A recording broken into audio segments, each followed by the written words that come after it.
Hello everyone, welcome back to lecture 3 of the matrix series where we'll be looking on to multiplication of matrices, the power of the matrices, what is a matrix polynomial. But before that, if you haven't watched the previous videos on order and addition and scalar multiplication of matrix, please go over it because that will help you to understand this concept much better. अब last video में हमने देखा कि हम दो matrices को add कैसे करते हैं, हम उसको किसी स्केलार से मल्टीप्लाई कैसे करते हैं. बट मैंने आपको एक शॉर्ट नोट के साथ छोड़ा था कि मल्टीप्लिकेशन जो है वो थोड़ी सी अलग होने वाली है because this is not exactly like the normal multiplication. Here, what matters the most is order. It may be possible that I'm multiplying A with B, but I cannot multiply B with A. That means AB is possible, but BA might not be possible. अब क्या cases होते हैं वो हम discuss करेंगे. तो for example कोई A matrix है, let's say M cross N order की, तो मैं उसको किसी मैट्रिक्स बी से तभी मल्टीप्लाई करा पाऊंगी जब ए के जो नंबर ऑफ कॉलम्स हैं वो बी के नंबर ऑफ रोज के बराबर हो जाए. So if the number of columns of A equals number of rows of B, then matrix multiplication is possible. Now how will I know that what will be the order of the new matrix जो मेरी multiply करने के बाद आएगी? तो बहुत simple है, इसका ऑर्डर m क्रॉस n है, उसका ऑर्डर n क्रॉस p है, ये दोनों सेम होने चाहिए और जो बाकी के बचे the rest of them is nothing but the order of the new matrix which will come after the multiplication. Easy. अब अगर मैं आपको बोलूं मुझे b को a से मल्टीप्लाई कराना है तो b का तो ऑर्डर n क्रॉस p है और a का ऑर्डर m क्रॉस n है. अब ये तो सेम ही नहीं है, that means multiplication is not possible. I hope थोड़ा सा बेटर आइडिया लगा होगा कि कैसे पॉसिबिलिटीज होती है मल्टीप्लिकेशन की. Number of columns of a और number of rows of b same होनी चाहिए, उसके बाद हम मल्टीप्लिकेशन कर सकते हैं और जो मल्टीप्लाई करने के बाद मैट्रिक्स आती है उसका ऑर्डर क्या होता है जो बचे हुए, यानी कि number of rows of A और number of columns of B. अगर इतना क्लियर है तो हम एक आधा क्वेश्चन प्रैक्टिस कर लेते हैं. और ये कह रहा है कि a equals 6923 and b equals 260798. पहले ऑर्डर देख लेते हैं. एक ऑर्डर क्या है? 2 rows 2 columns. What's the order of b? 2 rows 3 columns. Can we multiply them? Yes, these two are same. So the new matrix will be of the order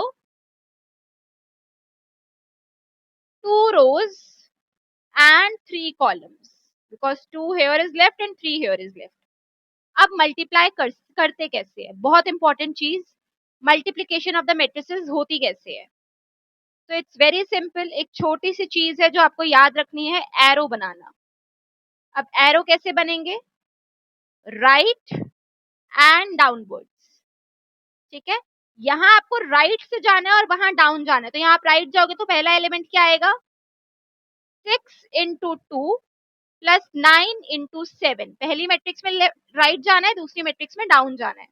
okay, दूसरा column 6 into 6 plus 9 into 9. Third one 6 into 0 plus 9 into 8. समझ आया? तीनों हो गए. अब नीचे वाली रो को कवर करेंगे. 2 इंटू 2 प्लस 3 इंटू 7. करना वही है, वो लेफ्ट टू राइट जाएगा, वो अप टू डाउन जाएगा.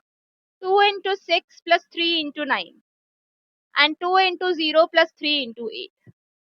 और जो भी रिजल्ट आएगा, सो 12 plus 63 75, 36 plus 81 117, 0 plus 72 72, 4 plus 21 25, 12 plus 27 which is 39 and 0 plus 24 which is 24.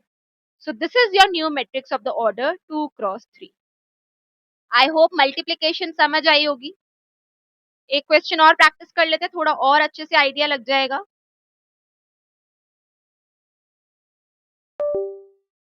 थोड़ा सा अलग ऑर्डर लेते हैं इस बार. A है हमारा 1 -2 -3 -4 2 -5 एंड B है 2 3 4 5 2 1. पहले तो देखना पड़ेगा कि मल्टीप्लीकेशन पॉसिबल है या नहीं। तो ए का ऑर्डर कितना है हमारा 2 क्रॉस 3 और बी का ऑर्डर कितना है 3 क्रॉस 2। आई होप आपको ऑर्डर देखना अब तक आ गया होगा, अगर नहीं आया तो इसकी पहली वीडियो पे जाके एक बार आप ऑर्डर पहचानना सीख लीजिए। Number of columns of A is equal to number of rows of B. Great. Now the multiplication of the matrix, whatever the answer I'll get will be of the order 2 cross 2. अब देख लेते क्या answer आएगा. So first would be, again let's make the arrow right down.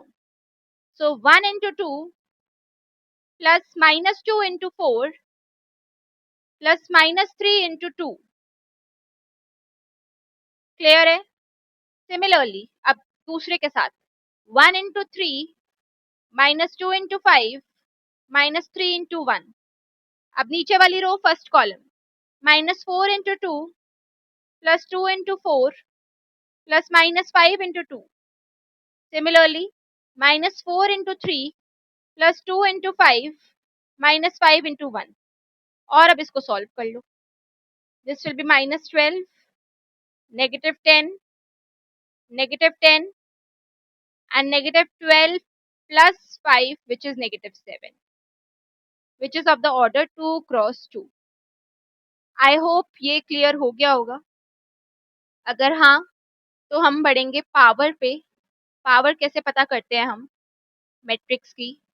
तो for example आपके पास कोई भी matrix है ए, लेट्स सपोज 1 2 3 4 और आपको निकालना है ए स्क्वायर. तो कैसे निकालते हैं ए स्क्वायर हम जनरली ए को ए से मल्टीप्लाई करते हैं, राइट.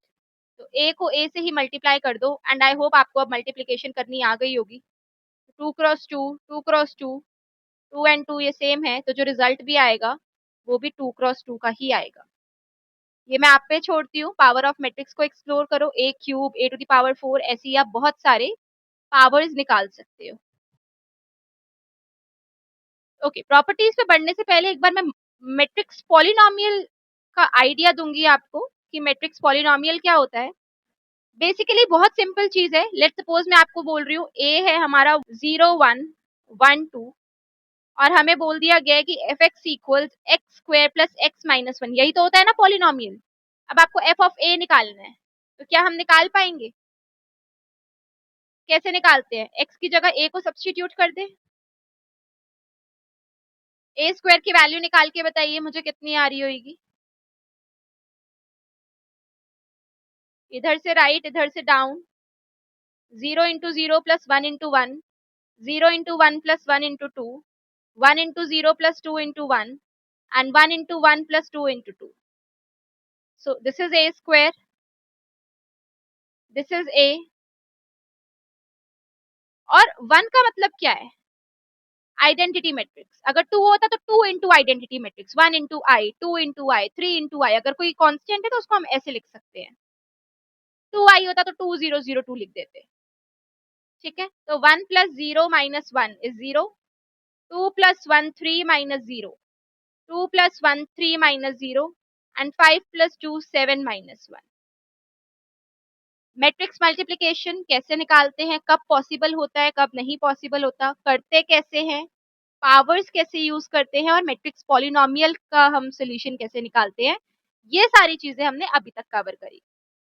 अब जैसे हमने एडिशन और स्केलर मल्टीप्लिकेशन की प्रॉपर्टीज देखी थी और आपने उसको अपने हिसाब से प्रूव किया था, वैसे हम यहाँ भी करेंगे. प्रॉपर्टीज में एक बार डिस्कस कर लूंगी, प्रूव करने की रिस्पॉन्सिबिलिटी आपकी. सो पहली प्रॉपर्टी हमें कहती है associative law. And what is that? Associative law हमको क्या कहता है कि अगर ए बी और सी थ्री मैट्रिसेस हैं तो a times b c will be equal to a b times c. आप कोई भी तीन मैट्रिसेस लो, आप उनको प्रूव करने का ट्राई करो, हो जाएंगी. Distributive law, again matrix multiplication is distributive, तो वो भी पॉसिबिलिटी है. मल्टीप्लिकेटिव आइडेंटिटी, हमने बात की थी कौन सा ऐसा मैट्रिक्स है जो हम किसी मैट्रिक्स से मल्टीप्लाई कराए और हमें सेम रिजल्ट मिले, आइडेंटिटी मैट्रिक्स. नॉन कम्यूटेटिविटी, अब ये हमने पढ़ा कि ए बी और बी ए का रिजल्ट सेम आए ये जरूरी नहीं, और ऐसा भी हो सकता है कि ए बी तो पॉसिबल है पर बी ए पॉसिबल नहीं है. Right. So matrix multiplication is not commutative. अब इसमें बहुत बच्चे गलती करते हैं, वो मान लेते हैं कि अगर ए बी का रिजल्ट ये आ रहा है तो बी ए का भी ये आएगा, क्योंकि नॉर्मल नंबर्स में मल्टीप्लीकेशन कम्यूटेटिव होता है, पर यहाँ नहीं है. राइट. हम बढ़ते हैं जीरो मैट्रिक्स की तरफ. दो मैट्रिक्स का प्रोडक्ट अगर जीरो आ रहा है, दो नंबर्स, दो फैक्टर्स का प्रोडक्ट अगर जीरो आता है, तो हम क्या कहते हैं, one of them is zero. But यहाँ वो पॉसिबिलिटी नहीं है. Even if the product of to matrices is zero, doesn't necessarily mean that one of them is a zero matrix. They may not be. एक example देके इसको आपको prove करूंगी. So for example, your A is 0, -1, 0, 2 and your B is 3, 5, 0, 0. A into B करो कितना आएगा? 0 into 3 0, -1 into 0 0. 0 into 5 0, -1 into 0 0. 0 into 3 0 plus 2 into 0. 0 into 5 plus 2 into 0. आगे zero zero matrix. Does that mean कि A या B में से एक zero था? No. So that is not necessary. अब एक क्वेश्चन लिख रही हूं, ये आप लोग ट्राई करना और इसका आंसर कमेंट बॉक्स में जरूर डालना. नहीं आए तो please ask, I will be happy to help you with this. तो ए एक मैट्रिक्स है ये, एंड मुझे बताना है कि वो क्या वैल्यू होगी के की such that this is true. तो कुछ नहीं करना, ए क्यूब निकालना. ए स्क्वायर तो पता ही चल जाएगा ए क्यूब निकालने के प्रोसेस में. ए आपको पता ही है, के आई मीन्स नथिंग बट, क्योंकि ये 3x3 की मैट्रिक्स है तो आइडेंटिटी मैट्रिक्स भी 3x3 की ही लेना, तभी आप उसको ऐड वगैरह करा पाओगे जब ऑर्डर सेम होगा. तो के आई कुछ नहीं, वो के हो जाएगा. तो इसको सॉल्व करना और इक्वेट करना जीरो जीरो मैट्रिक्स से. इक्वालिटी ऑफ मैट्रिक्स हम पढ़ ही चुके हैं. आप मुझे बताना के की क्या वैल्यू आएगी. वाइंड अप करने से पहले एक लास्ट क्वेश्चन हम प्रैक्टिस जरूर करेंगे. ये हमें बता देगा कि हमें समझ आई है चीजें या नहीं आई है. So let A equals 2, -1, 3, 4. B equals 5, 2, 7, 4 and C equals 2, 5, 3, 8. We have to find D such that CD minus AB is 0. अब एक बात बताओ, हमें मल्टीप्लाई भी करना है इसमें, हमें सब्ट्रैक्ट भी करना है. सबका ऑर्डर 2x2 है, तो डी का ऑर्डर क्या होना चाहिए? 2x2 ही होना चाहिए, तभी हम उसको माइनस कर पाएंगे किसी से. तो डी को हम मान लेते हैं कुछ ए बी सी डी.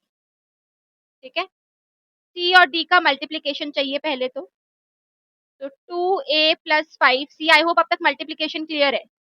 वहां से राइट मुड़ना है, वहां से नीचे जाना है. सेकेंड रो पे आ जाओ. 3a प्लस 8c और 3b प्लस 8d.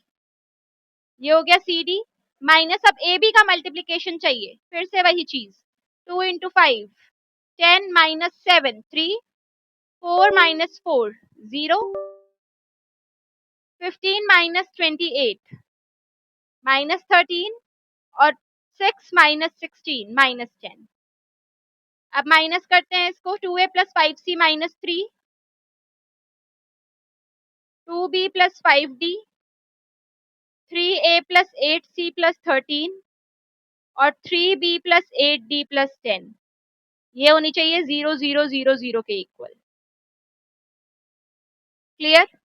इक्वेट करें एक एक करके. तो 2a प्लस 5c इक्वल्स 3 आ गया और 3a प्लस 8c इक्वल्स -13 आ गया. इनको सॉल्व करके a और c निकल जाएगा हमारा. Similarly 2b plus 5d equal 0 आ गया और 3b प्लस 8d इक्वल्स -10 आ गया. इनको सॉल्व करके b और d निकल जाएगा हमारा. आई होप मुझे ये बताने की जरूरत नहीं है, साइमल्टेनियस इक्वेशंस. और उसी तरीके से आपको मैट्रिक्स D पता चल जाएगी, A B C D की वैल्यूज. राइट. एक लास्ट क्वेश्चन लिख रही हूँ, वो ट्राई करना, और नहीं आए तो please mention in the comment box. And I hope अगर यहाँ तक हो गया तो हमारा मैट्रिक्स मल्टीप्लिकेशन, पावर्स और पॉलिनोमियल तक सारा क्लियर हो जाएगा.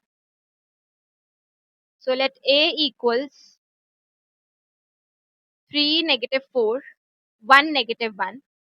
You have to prove that a to the power n equals 1 plus 2n, -4n, n and 1 minus 2n. तो ये क्वेश्चन ट्राई करना, अगर ये हो गया तो फिर तो मतलब हमें मैट्रिक्स मल्टीप्लिकेशन तक चीजें क्लियर हो चुकी है. ठीक है. So today we explored how matrix multiplication works, कैसे उसके क्वेश्चंस लगते हैं. पावर्स में यूज होता है जब हमको पावर्स रिलेटेड क्वेश्चंस से डील करना है. मैट्रिक्स पॉलिनोमियल में ये यूज हो रहा है.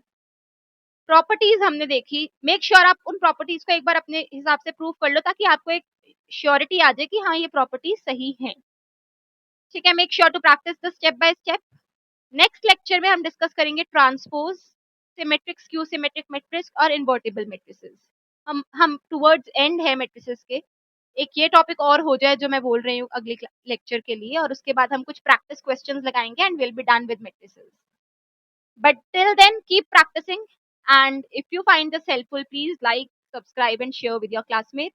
Thank you.